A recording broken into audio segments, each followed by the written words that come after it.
So this question just popped up on my Q50 coilover video, and John Hoover, I hope you don't mind that I share this question here on this video right now, but it's sort of, it sparked something in me, and it kind of brought me to a realization.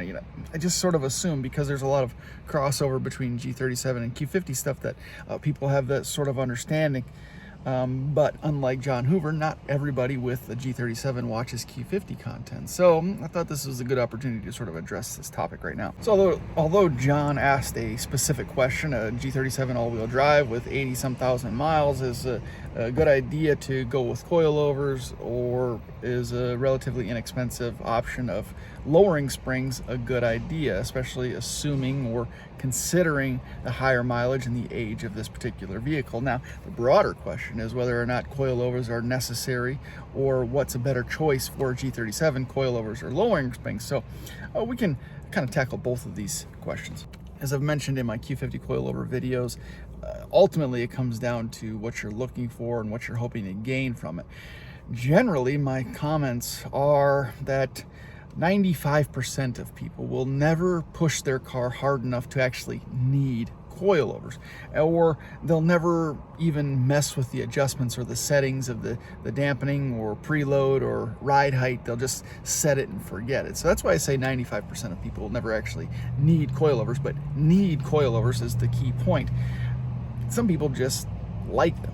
Just because you don't need them doesn't mean you shouldn't get them, right? Because some people like to mess with adjustments. Maybe they know they're never going to drive the car super hard, but they like to mess with the ride height, or try to figure out a different stance, or change up the settings depending on the type of driving they're going to be involved in.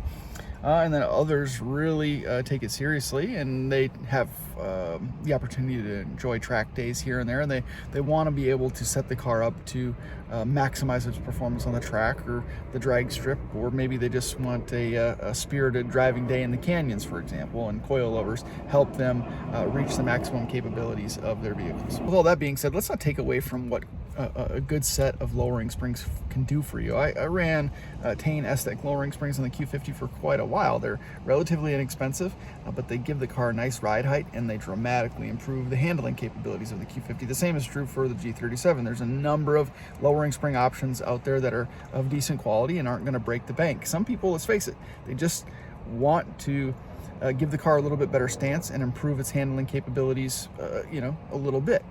They're not really worried about the adjustment abilities, or changing the ride height on a regular basis, or they don't ever anticipate pushing the car very hard, so there's no need for spending $1,500 or $2,000. It doesn't make sense to them. So this is a situation where lowering springs is going to get them everything that they need. And if you choose to go with lowering springs, don't let anybody talk any crap to you, because it's not their money and it's not their vehicle. And like I said before, 95% of people will never drive their car hard enough to require them to have coilovers. So just keep that in the back of your mind, that they're just talking crap because they're ignorant. Okay, so now that we got all that out there, let's take John's question specifically.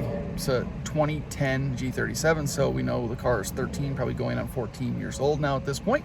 It's got 80,000 miles on it. Now, the mileage isn't all that high, pretty low miles for the year actually, but again, it's 13 years old. The car's had its weight on its suspension components for 14 years. So if the G37 is anything like the Q50's shocks, the factory shocks love to blow out for whatever reason. I've put lowering springs in the past on vehicles with 150,000 miles and ran on them for another 30,000 miles with no issues whatsoever. But for Nissan Infiniti cars, for some reason, we have to take this into consideration.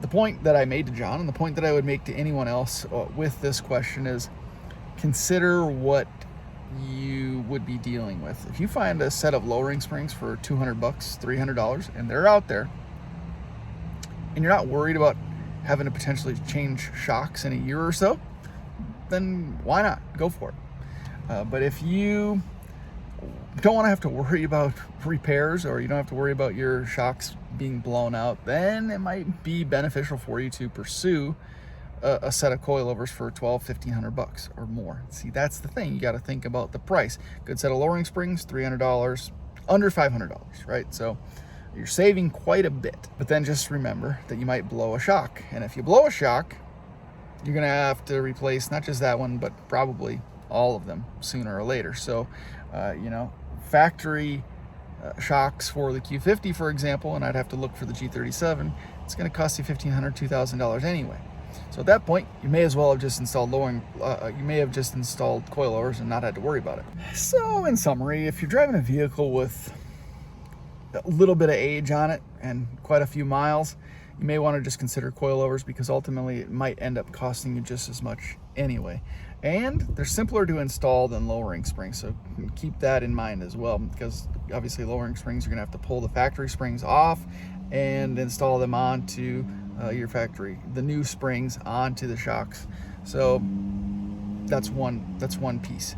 Whereas coilovers, they're probably going to come set up. The most you're going to have to do is put top hats on them, set some preload, and then toss them in the car. You don't have to worry about spring compressors and all that crap. But if you're not too worried about it and you just want to pull a little bit of athleticism out of the car, make the car a little bit more nimble in the corners and feel a little bit better, but have a nice little stance, and you're not worried about shocks going out or anything like that, and you just want to save some money, lowering springs, it's not a bad option. I've never had a G37, so all of you G37 owners, please let us know in the comments below what your experiences have been with either lowering springs or coilovers, what some of the best ones are, what some of the best experiences or the worst experiences have been.